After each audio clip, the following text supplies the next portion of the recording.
Hello everyone, PYQ vocab series की next video में आपका स्वागत है।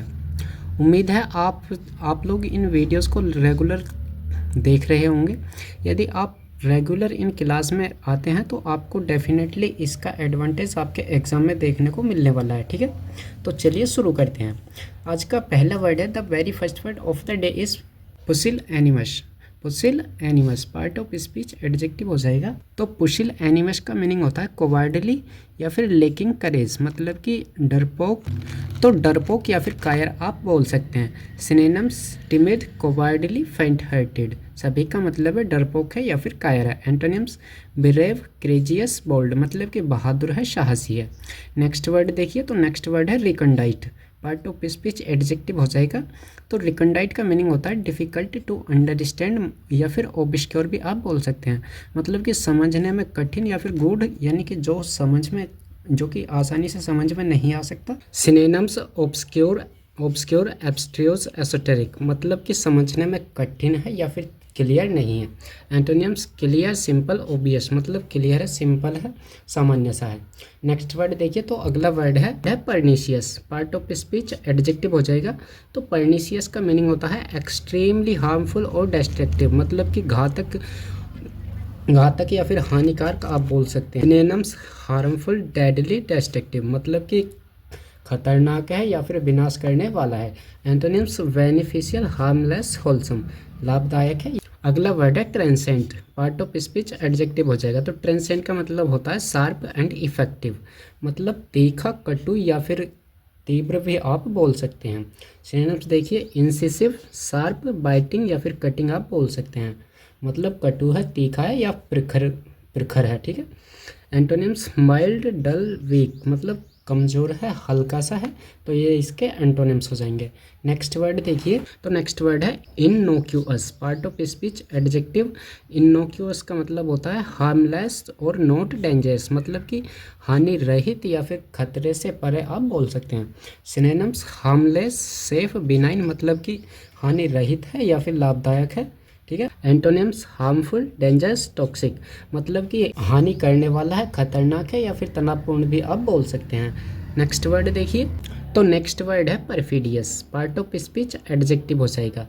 तो परफिडियस का मीनिंग होता है ट्रेचरस एंड डिसीटफुल, मतलब विश्वासघाती, कपटी या फिर धोखेबाज आप बोल सकते हैं। सिनोनिम्स ट्रेटरस, डिसीटफुल, डिसलॉयल, तो इन सभी का मतलब होता है वह इंसान वफादार नहीं है, मतलब विश्वासघाती है। एंटोनिम्स लॉयल, फेथफुल, ट्रस्टवर्दी, मतलब कि वफादार है, विश्वास करने योग्य है, आप उस पर विश्वास कर सकते हैं। नेक्स्ट वर्ड है abysmal, part of speech adjective हो जाएगा।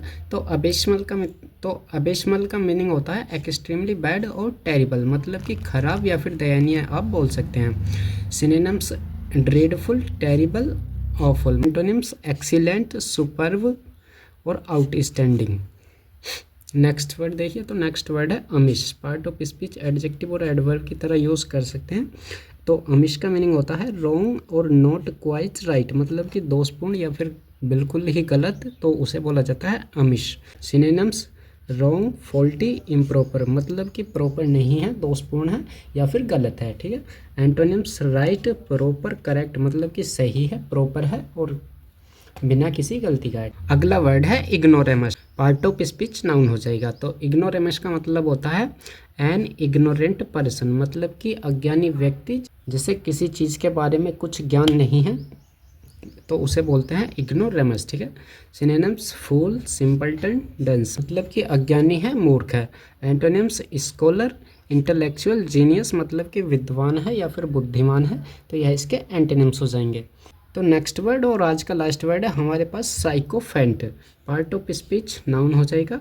तो साइकोफेंट का मतलब होता है one who flatters others for personal gain, मतलब जो अपने पर्सनल प्रॉफिट के लिए दूसरों की फ्लैटरिंग, मतलब कि चापलूसी करता है, तो उसे बोलते हैं साइकोफेंट यानी चापलूस। सिनोनिम्स फ्लैटरर, बूट लिकर, टॉरी, तो इन सभी का मतलब है चापलूस है या फिर जी हुजूरी करने वाला है, तो उसे बोलते हैं साइकोफेंट।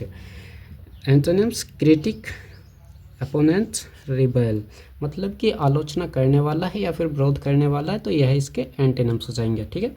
तो यह वर्ड्स आपको ध्यान रखने हैं। वन वर्ड सब्सटीट्यूशंस देख लीजिए। तो फर्स्ट है एन ऑफिशियल रेप्रीमेंड और स्ट्रॉन्ग क्रिटिसिज्म, मतलब कि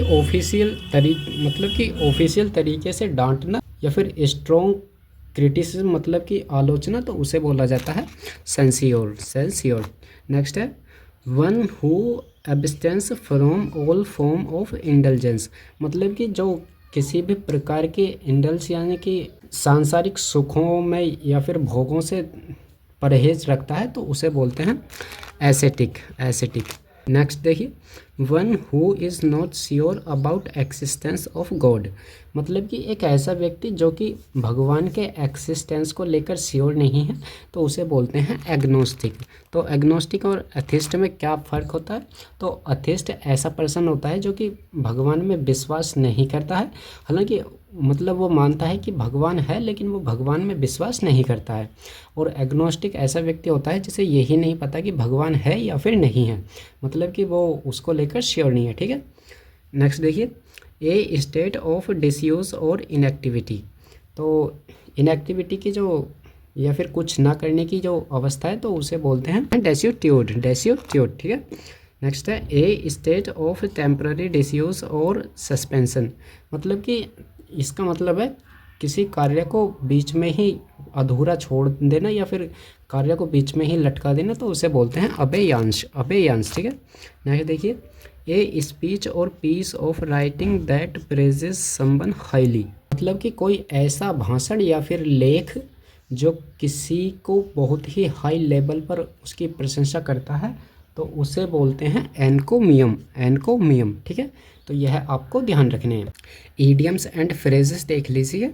तो फर्स्ट है मूव हेवन एंड अर्थ, तो मूव हेवन एंड अर्थ का मीनिंग होता है to work tirelessly to achieve something, मतलब कि बिना थके या किसी चीज़ को पाने के लिए हर संभव प्रयास करना, तो उसे बोलते हैं मूव हेवन एंड अर्थ, यानी कि स्वर्ग और धरती में हर जगह घूमना, तो उसे बोला जाता है to work tirelessly to achieve something. ठीक है, नहीं देखिए अक्यूज द रॉन्ग पर्सन या थिंग, तो यहाँ पर ये उल्टा लिख दिया गया है। ईडियम है ये हमारे पास, ये होता है bark up the wrong tree, तो bark up the wrong tree का मतलब होता है अक्यूज द रॉन्ग पर्सन या फिर रॉन्ग थिंग, यानी कि किसी ऐसे पर्सन को अक्यूज़ करना यानी कि दोष लगाना जिसने वो कार्य किया ही नहीं है। मतलब कि जैसे कि देखिए bark up the wrong tree, देखिए मान लीजिए हमारे पास एक ट्री ये है और दूसरा ट्री ये है। ठीक है, तो हमारे पास चिड़िया बैठी है इस पेड़ पर, लेकिन कुत्ता भौंक रहा है इस वाले पेड़ पर। ठीक है, तो इसी का मतलब है bark up the wrong tree, क्योंकि चिड़िया तो यहाँ पर बैठे लेकिन कुत्ता इस वाले पेड़ पर भौंक रहा है, तो यही मतलब होता है। मतलब कि मान लीजिए जैसे कोई गलत कार्य वो किया किसी और ने है, लेकिन आप उसके लिए किसी और को एक्यूज़ कर रहे हो, यानी कि किसी दूसरे पर्सन को गलत ठहरा रहे हो, तो यही होता है bark up the wrong tree. ठीक है, नेक्स्ट देखिए फ्लाई ऑफ द हैंडल, तो फ्लाई ऑफ द हैंडल का मीनिंग होता है टू बिकम सडन एंग्री, यानी कि अचानक से क्रोधित हो जाना, तो उसे बोलते हैं fly off the handle. Next है put all your eggs in one basket, तो इसका मीनिंग होता है risk everything on one plan, यानी कि एक ही प्लान पर निर्भर होकर अपनी सारी चीज़ों को रिस्क में डाल देना। जैसे कि भाई मान लीजिए आपके पास बहुत सारे अंडे हैं और आप उन्हें एक ही टोकरी में रख देते हैं, तो उनके फूटने की जो पॉसिबिलिटी है वो ज़्यादा होगी। ठीक है, या फिर आप इसे ऐसे भी ध्यान रख सकते हैं, जैसे कि मान लीजिए कभी भी आपको अपने पैसे ना एक ही जगह पर इन्वेस्ट नहीं करने चाहिए, वरना वहाँ पर रिस्क ज़्यादा होता है। ठीक है, तो आपको थोड़ा थोड़ा करके पैसा हर जगह इन्वेस्ट करना चाहिए। नेक्स्ट देखिए फेस द म्यूज़िक, तो फेस द म्यूज़िक का मीनिंग होता है एक्सेप्ट कंसिक्वेंसेस, मतलब जो कार्य आपने किए हैं भाई आपको उनके परिणाम तो भुगतने ही हैं, तो उसे ही बोलते हैं फेस द म्यूज़िक, यानी कि अपने किए हुए कार्यों का परिणाम भुगतना, तो उसे बोला जाता है फेस द म्यूज़िक। नेक्स्ट है विद फ्लाइंग कलर्स, तो विद फ्लाइंग कलर्स का मीनिंग होता है विद ग्रेट सक्सेस, तो बड़ी सफलता के साथ या फिर बड़ी सफलता प्राप्त करना, तो उसे ही बोलते हैं विद फ्लाइंग कलर्स। जैसे कि अभी आप में से बहुत से लोग 2026 में सिलेक्शन लेकर सफलता को हासिल करने वाले हैं, तो उसे ही बोला जाएगा विद फ्लाइंग कलर्स। ठीक है, तो ये हो गए हमारे आज के इडियम्स एंड फ्रेजेस, तो आपको यह याद रखने हैं। ठीक है, हो जाएंगे याद। आज के वीडियो में इतना ही, मिलते हैं नेक्स्ट क्लास में। Be consistency, be hard working and keep learning with before exams.